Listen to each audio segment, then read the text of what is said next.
There's an incredible scene in Twin Peaks Fire Walk with Me where Laura Palmer and her father are in the car and they're driving along and they come to a stop because this old guy is taking forever to cross the street. And while they're waiting, then this huge truck just pulls around and then pulls up right next to them. And this guy just starts screaming his head off at Laura's dad. And it makes no sense. You can't even tell what he's screaming. He's just yelling and yelling and yelling, and all you can tell is that this guy doesn't just have it out for him, but with the sheer noise of the scene, the overwhelming, disconcerting, nauseating noise coming from every direction, that this guy's anger, it's not like Laura's dad did anything. He just came out of nowhere. And yes, you can look at it as a surrealistic metaphor of the evil haunting his conscience or something like that.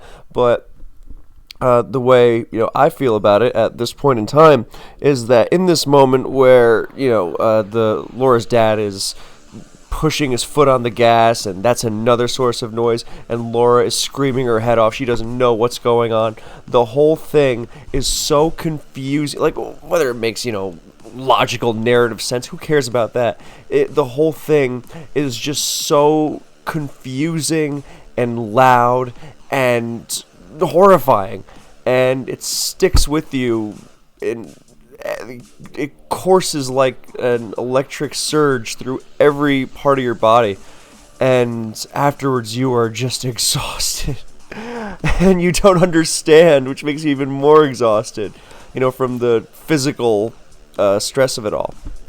Anyway, so clearly I related to that feeling recently, and when you have this going on, then you turn to Pokemon, and then you also see something that just you can't explain. I mean, generally, I am pretty good at understanding what's going on, even the wild stuff. But this was in Tears I know anyway. In Gen 9 OU, I'm sure I couldn't tell the standards from the wild stuff, and I'm sure I would look at the standards and go, "Wow, this is crazy." Anyway, but in Gen 5 OU, I can figure out most things, even the wild ones. But this Dark Evian is known for going well off the beaten path, and landing on another planet. And so I can't really offer any nuanced analysis of this from a metagame standpoint or anything. I can only sit back and watch in awe, because anyone who is going to look at his team who knows Gen 5 OU is not going to say, "Oh yeah, this takes on the metagame really well." And it's the kind of thing where if you know it's coming, then it's going to lose almost all of its efficacy, which in my book anyway, I don't know if that's an antiquated take nowadays, but in my book that makes it not as good, as opposed to the more standard styles of teams, which yes, they can pack surprises, but they're good, they're great. They're sometimes nearly impossible to beat, even when you know they're coming, because they're just that good. But sometimes, especially in situations like SPL, which are best of one, which means you only have to pull it off once, then you get but even by Evian's utterly deranged, unhinged, bonkers standards, this one was really something. So just looking at team preview already lets you know what we're in for. I don't even know who his opponent is. I don't know whose Altus is. But Jirachi, okay, Mew, unusual choice. Well, okay, not unusual, but not a Pokemon you see every day. Blastoise, okay, even on a rain team, that would be a strange choice, because Tentacruel, Starmie, Excadrill, all generally going to be preferred. Not that Rain Dish Blastoise isn't cool, but and sure, you have a Rapid Spinner is not afraid of ground. That's kind of cool for Landos and Garchomps and mammoth swines or whatever, but it's also not Tentacruel. So there's Jolteon, which has not been used successfully in OU in a long time. Not that it ever really was. It's one of those Pokemon, it's like, how was this OU the whole generation? It was never really, a good Pokemon. Like, it had the tiniest of niches. I'm not saying it was completely terrible, but it wasn't, an OU Pokemon. Then there's Cloyster, which was suspect tested recently, actually, but not really for being used on teams like this because there are no teams like this. And then there's Gyarados. So, I see some synergy here. I see Rapid Spin for Gyarados. I see Gyarajolt. They famously have synergy together with Volt Absorb and, the EQ immunity. Patching up each other's weaknesses. I had a DPP team I loved with Gyarajolt. It was a sub-wish pass Jolteon. It was a thing of beauty. Anyway, Eevion's opponent is running a fairly standard rain team. I mean, when I say off the beaten path, this is generally what I mean. It's a rain team with Excadrill over Tentacruel for a spinner and Dragonite, which you don't see on every rain team.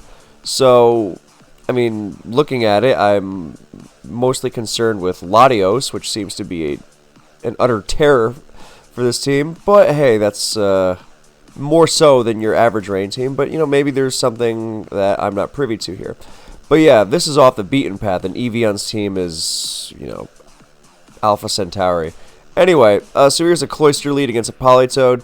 Not really any good switch-ins to this Politoed, scalding and toxicking things. I mean, Mew can synchronize, but then you have a status Mew. And right off the bat, when you see Mew, you think Taunt, Will-O-Wisp, Soft-Boiled Ice Beam, the Stall Breaker set, generally very annoying. And here we see Nasty Plot, which tough to pull off because of Mew's coverage issues, and its typing being semi-awkward and speed not being that great, so it can't really pull off the sweep as well as you'd like. But hey, I mean, it's a bulky Nasty Plot Pokemon. It can get, well, nasty. I'm tired, okay? Anyway, so it's going to 2-KO Politoed with Psychic, and it gets Encored, and not much really wants to switch into this +2 Psychic, as burns have been avoided. Here comes Ferrothorn. What's Ferrothorn going to do? Get up rocks, okay, but then how do you deal with the Mew afterwards? I mean, I guess the Ace in the Hole, directed by Billy Wilder, amazing movie. The Ace in the Hole here is that, I mean, clearly that... Actually, no, I don't think that Mew has much SPDF investment, because Politoed Scald, of all things, did 30, so... Keldio's Hydro Pump is going to really crush it. So that's the contingency in worst case, but still going to get kind of, yeah.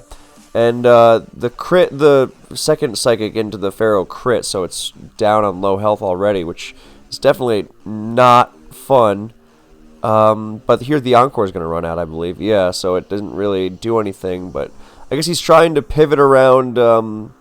He tries to pivot around a Fire move or an Aura Sphere by switching into Thunderous here, because another Psychic wouldn't have KO'd the Ferrothorn, but the Mew soft-boiled. So, yeah, it's going to have coverage issues because it only has 2, and Psychic has, issues with coverage. But hey, Psychic Aura Sphere can get the job done, and, yeah. The soft-boiled is going to be kind of a pain here, as... Paralysis on the Mew, but that also synchronizes Para over to Thunderous, Therian. I don't know how it works in later generations, but actually no, because in later generations electric types can't be paralyzed at all, so I assume Synchronize wouldn't work. But yeah, in Gen 5 you still can paralyze it. Now you don't see Thunderous Therian getting paralyzed because it is immune to Thunder Wave because of Volt Absorb, but it could get paralyzed by Body Slam or Stun Spore. Or Thunder synchronizing paralysis back at it. So here comes one of the better Thunderous checks out there, Jolteon. Checks Thunderous, checks Tornadus. I mean, doesn't do much else, and maybe you'd prefer Raikou. Well, actually, Raikou can get Thunder paralyzed. Thunder paralysis is so dumb on Thunderous Therian. But Jolteon heals from it. So, and wow, speaking of healing, that Jolteon just pulled out a Heal Bell. I believe that is the first Heal Bell Jolteon I have ever seen in my competitive Pokemon career. I've seen a lot of moves on Jolteon. I love to Wish Jolteon, like I said earlier. Fake Tears Jolteon, hey, love it. Go for it. It's great. But a Heal Bell, I mean, I know it gets it, but generally the Heal Bell is reserved for the bulkier ones, like the Sylveons, or if you want to go back to, the older generations than Umbreon or, Vaporeon. Even Vaporeon almost never used it. So, I mean, Leafeon in Gen 4 UU, I guess, but, yep, so we see a Heal Bell Jolteon, so even if that Mew did, get burned, then it would have been healed off, but, and now, I'm also going to say that if that Mew did eat the Scald burn, I guess Politoed would be burned too, but it wouldn't be setting up so freely, but, either way, I like the synergy. I mean, Heal Bell Jolteon alongside you synchronize the status back at them, and then you heal off the status yourself. I mean, it's a thing of beauty. You can be very free in punishing Toxics and Will-O-Wisps this way. And I guess the point of this video is that we have our structures for a reason, but sometimes when you go off the beaten path, well, why do I keep returning to that expression? Probably because of some subconscious stuff about my personal problems. But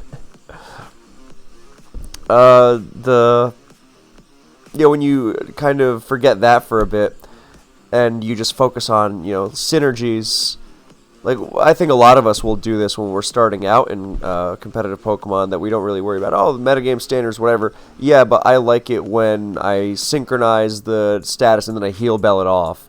And when you don't worry about the practicality. Now, doing that and then bringing it to an SPL game, I mean, most people aren't going to do that, but Dark Evian is really one of a kind. So, the Mew has now been rid of its paralysis, and the Thundurus Therian is completely crippled. But Thundurus Therian being ruined doesn't really... I mean, it's cool, but it's also at 35, and Dark Evian has an actual counter to it, so... But hey, still good. So now in comes Gyarados to intimidate the Ferrothorn as Jolteon Volt switches. And Ferrothorn being so weakened means that Gyara is really, really threatening. I mean, okay, D-Knight can check it, but how's it going to? As Gyara subs and scopes out an Outrage. So, okay, there's another Outrage. And is it 2? Nope, it's a 3 turn, so Gyara's going to have to sub down. But it's not all bad, because Pharaoh did get rocks up as Jolteon Volt switched out, so that's some momentum back, even if Evian has a spinner. Hey, even, got a little bit of health with, I think it gained like 2% with lefties or something like that. And there are no hazards up for Evian. So, the D-Knight is free to switch out and then... come back in and spam E-Speed now that it's been weakened. And here comes a bounce. Is he gonna go to Extra? I don't know about that Excadrill myself. I think, because now it gets paralyzed, first of all. But aren't you just gonna give it a sub? Oh, it has Rock Slide, never mind. Okay, so... cool. I think maybe you could have just gone to Gyara, unless you're really trying to preserve that multi-scale, which, fair, but I don't know if you can count on that, and I think just preserving your sacrifices might be more helpful. But there's a nasty full para, and there's Gyara. I mean, a nice switch to Pharaoh there on the waterfall, picking up some Iron Barb, so now Gyara is going to have to bounce, unless it wants to faint. Unless I'm totally misremembering how much Iron Barbs did, / not paying attention to how much it just did. Yeah, no, I think it could... Well, okay, let's call it... Is it 12.5? I guess from that range it shouldn't get KO'd then. But, yeah, no, it shouldn't. Okay, thank God I picked that one up. That would have been embarrassing. But, yeah, okay, so... now D-Knight comes in and you just E-Speed twice. Well, 3 times because it's going to bounce, but who cares? You can take bounced... Okay, well, no, this way you... Oh, that sucks. That actually kind of... The fact that it missed... Well, okay, it doesn't make a difference because it's still going to be in E-Speed range, so never mind, ignore me. Yeah, now D-Knight comes in, still has its E-Speed intact. Of course, the Jirachi... Oh, great move. Great move, knowing Evian isn't going to stay in and just let it get picked off. And even if he does stay in, then you can just KO it with Waterfall after, worst case. But, when you're down like that, it's tough to make such a play. So he goes for CB, Waterfall, and Rain, hits that Jirachi really hard rather than just thudding with E-Speed. So the Jirachi is lefties with U-turn, which is not something you... Okay, never mind, I take it back. It is something you see. Or used to see anyway. It's not completely unheard of, but it's also like, what is going on here? And in comes Blastoise. Yep, Blastoise. Dragonite counter, as it just... That rain boosted CB waterfall just bounces off, and Blastoise heals with Rain Dish so beautifully. And now it's going to get a spin-off. And Pharaoh is down, so those rocks are permanently off. And yeah, so in comes Politoed to spam some Scalds. Jolteon can heal Bell this Toxic. But Excadrill is also going to block its Volt Switch if it so desires. And there's Protect. Is it going to heal Bell on the Protect? Nope, it's going to Light Screen. So this Jolteon is just a paragon of utility. That is also the first Light Screen Jolteon I've ever seen in a competitive game. Truth be told, I don't think I even knew Jolteon learned Light Screen. I guess I probably never even thought about it. But yeah, so this Jolteon is heal belling and light screening, and yeah, and volt switching, of course. Now, I don't know what that last move is going to be, whether it's going to be Wish or Fake Tears or what, but it's going to volt switch there, as he doesn't want to go to Excadrill. And in comes Mew, which is going to survive the... okay, if it got burned there, it died, but... Yeah, so now it just goes for a Psych. It doesn't even bother soft boiling. And in comes Dragonite. Going for the E-Speed again. But now Cloyster's going to set up. Nope. Yep, here comes Cloyster. But Keldeo is at full health, and Keldeo can check it. I guess if it's Focus Sash, then maybe not. Never mind. HP Grass Cloyster. Also never before seen. And it strokes that Keldeo, and if you tried to counter this with a Slowbro, you would have gotten destroyed there too. And this kind of brings a question up that I'm going to make in another video about Cloyster and Volcarona and those kinds of insane boosting moves. How healthy are they really? It kind of ties into that recent suspect test. But yeah, now we are going to be treated to Cloyster sweeping. And that concludes this utterly bonkers team winning very successfully. So, yeah. I think that kind of spoke for itself for why I wanted to do that, and because I am just absolutely destroyed right now and didn't know what else to do.